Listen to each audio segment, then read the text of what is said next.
No dia 1º de janeiro de 1990, numa cidade dos Estados Unidos, uma garota chamada Cassidy morreu após levar uma facada no peito. Em busca de vingança, a garota se torna um fantasma e, com a ajuda de Tom, um garoto que ao bater a cabeça começou a enxergá-la, juntos irão descobrir quem é o assassino que tirou a vida de Cassidy. Gostei bastante aqui dessa sinopse, gostei bastante dessa ideia. Eu gosto das ideias de mistério, de investigação, ainda mais quando é uma investigação ou mistério e coisas de terror assim que envolvem crianças, né? O Stephen King é rei em fazer isso, né? O livro It é muito assim. E eu acho muito interessante quando você coloca isso no papel de uma criança. Por quê? Porque a criança ela tem uma criatividade, uma ingenuidade muito grande, então você pode se permitir tratar certas coisas de maneiras que não são tão gráficas ou algo assim, por você estar fazendo aquilo ser visto dos olhos de uma criança. Então tem certos problemas que são muito grandes para uma criança e que não são tão grandes para um adulto. E eu gosto muito dessa perspectiva, dessa comparação de como você trabalha isso. Você tem uma questão de, por ser criança também, você tem uma questão de parecer mais indefesa. Então, é aquele negócio, quando você faz uma história com um cara que ele é um monstro de forte, gigante, lutador e tal, você cria uma ideia de que esse cara consegue se defender, esse cara consegue lidar com isso, esse cara consegue fazer essas coisas, né? E quando você coloca uma criança ali, você fala, putz, qualquer coisa pode matar essa criança, qualquer coisa pode ferir essa criança, qualquer coisa pode machucar essa criança, qualquer situação pode ser uma situação extremamente difícil e complexa para esse personagem lidar pelo fato de ele ser uma criança. Então eu acho interessante quando é trabalhado dessa forma, né? O que eu faria aqui é pensar já numa espécie de plot twist, em alguma espécie de como fala, de surpresa aqui para a história. Porque, vamos lá, falar a Cassidy, ela morreu esfaqueada e aí ela voltou e tem que achar e descobrir quem é o assassino. Você já começa a ter umas ideias, tipo, pô, ela é uma criança que foi esfaqueada, pô, talvez foi um parente, um familiar ou algo assim, até porque a história tá focada ali, tipo, a garota da Rua 13, então a história tá focada na Rua 13. Até porque seria estranho se você fizesse uma história chamada Garota da Rua 13 e ela foi morta na Rua 20. Eu tô falando na Rua 20 porque ela, né, eu falei que eu tinha um amigo que morava na Rua 13 e eu morava na Rua 20. Enfim,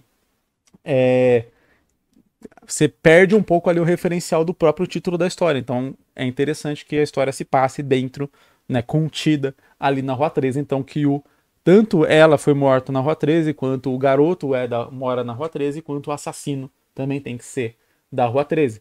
E aí você vai criando essas coisas. Então o que eu faria seria já pensar naquela surpresa de quando o assassino for revelado, a gente falar, putz, não esperava, mas faz sentido. Quando a gente quer trabalhar um plot twist, quando a gente quer trabalhar uma surpresa, eu sempre comento aqui em vários episódios. A gente tem que dar as pistas para que o leitor consiga chegar naquela conclusão, só que de uma maneira que a gente consiga esconder elas bem o suficiente para que ele não perceba elas até que a gente mostre que elas estavam ali o tempo inteiro. Essa é a grande sacada, essa é a grande dificuldade de fazer uma história de mistério, sobretudo com um plot twist. É exatamente você dar todas as informações que o leitor precisa para chegar naquela conclusão, mas deixar elas escondidas o suficiente para que ele não perceba até você falar, né? E aí o jeito de fazer isso é você tentar, às vezes, incriminar uma ou outra pessoa e tal. E, cara, eu acho que é muito interessante. Tem várias formas de desenvolver isso de maneira muito, muito interessante. Eu faria, no máximo, uma minissérie aqui, onde, sei lá, cada capítulo você vai chegando mais perto, né? Tá, isso aí é meio óbvio, né? Tô chovendo numa olhada aqui, mas talvez focado em um suspeito. Então, no primeiro capítulo, você apresenta essa situação e apresenta quem seriam os principais suspeitos. E aí, cada capítulo você foca em um suspeito, chegando mais perto ali de quem seria o suspeito real, onde talvez, por exemplo, o último, que já seria falar, então, já que os outros foram descartados, o último agora é ele e tá óbvio, e aí, na verdade, não, volta para algum suspeito que já foi investigado, mostrando que teve alguma coisa que passou em branco e que agora é ele, por exemplo, seria um jeito de você trabalhar essa questão da surpresa final e tal, de não tornar a história previsível, né? Que é a pior coisa que pode acontecer numa história de suspense e tal, de mistério, né? Ela ser previsível. Você já entendeu o que vai acontecer no final e ficar só aguardando esse final chegar. Para qualquer história, isso já não é algo muito bom. Mas quando a sustentação de uma história é exatamente uma revelação e essa revelação já foi descoberta antes, aí a história basicamente cai por terra. Aí, tipo, você perde completamente todo o propósito e tal, e construção daquela história. Então, O grande tchan aqui é pensar quem foi o assassino dessa garota e como que eu vou trabalhar para que o leitor não perceba que é ele, mesmo eu dando várias informações de que é ele. Aqui é onde o autor tem que realmente se debruçar ali em cima da história, pegar um papel, pegar um lápis e ir escrevendo o que ele pode fazer, quais caminhos que ele pode traçar para poder chegar nesse assassino e o que vai ser feito depois, né? Porque às vezes você pode até, uma outra versão da história, descobrir relativamente rápido quem foi o assassino, porque parando para pensar que fala que ela foi morta a facadas, ela não pode ter visto, né? Facada no peito. Só que se ela viu quem foi, então ela consegue dizer. Ou talvez ela possa não conversar diretamente com o Tom. Ela pode só aparecer e dar algumas pistas. E aí, se for esse o caso, talvez eu faria o Tom junto com outra criança para poder ter alguém ali para interagir, para conversar, porque em histórias de mistério, histórias de suspense, você tem uma certa necessidade a mais do personagem estar falando ali as suas conclusões, o que ele está pensando, o que ele está achando sobre aquilo, para que o leitor possa entender e possa ir caminhando. Porque às vezes o leitor pode ser um pouco mais lento, intelectualmente, e não entender certas revelações que são feitas na história. E aí é interessante o personagem meio que falar aquelas revelações, né? Tomar cuidado para não fazer o personagem tirar revelações e conclusões da bunda, né? Que isso acontece também em várias histórias de mistério e suspense que não são bem escritas. Que acontece alguma coisa e o personagem chega a uma conclusão que você fala, mas da onde ele chegou nessa conclusão? E aí, tipo, fica aquele negócio que é só, o roteiro deu essa conclusão pro personagem ali, porque precisava avançar a história. Então o lance é você pensar, tipo, cada conclusão que o personagem tira, ela tem que chegar até ele de uma maneira natural e lógica ali, de modo que chegue ao leitor mais ou menos ao mesmo tempo.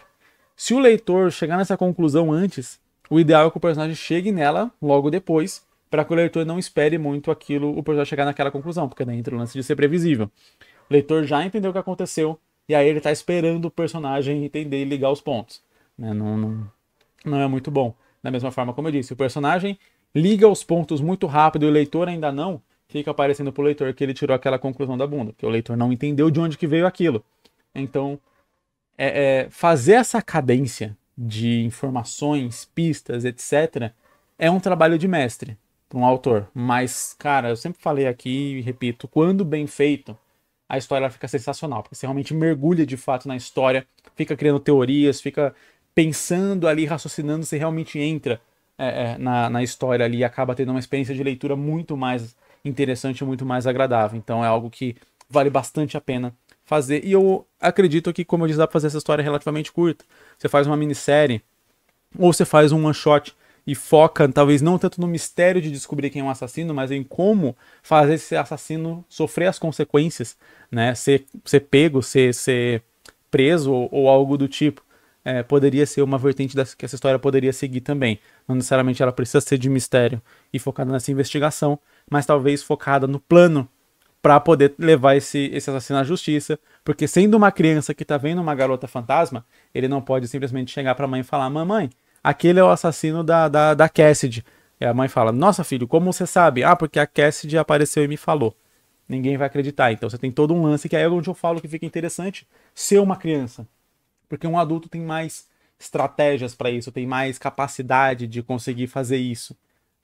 Uma criança não tanto. E aí você tem toda aquela questão de ingenuidade, coisa do tipo, que vai sendo colocada à prova ali, que é ela pensar que às vezes só de fazer uma coisa vai chegar a um determinado resultado e não vai chegar naquele resultado. Ela só acha aquilo porque ela é ingênua ainda e tal, inexperiente, etc.